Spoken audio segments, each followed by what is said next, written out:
ang kasaysayan ni Propeta Adan sa Islam base sa Quran at Hadith at banggitin mo ng ang iyong Panginoon ay magsabi sa mga anghel, katotohanan, ako ay maglalagay ng khalifa o tao sa kalupaan.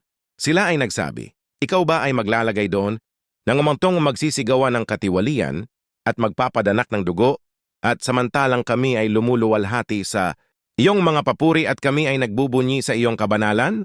Siya sa ang Allah ay nagsabi, katotohanan, aking nalalaman ang anumang hindi ninyo nalalaman. Al-Baqarah, Surah 2, verse 30.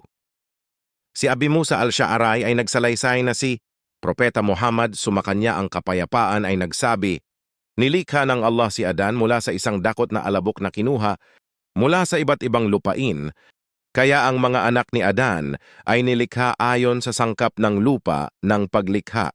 Kaya mula sa sangkatauhan ay mayroong maputi, pula, itim at dilaw, mayroong masama at mayroong mabuti, malungkot at masayahin, at kung anuman ang dumarating sa pagitan nila. Sahih Bukhari.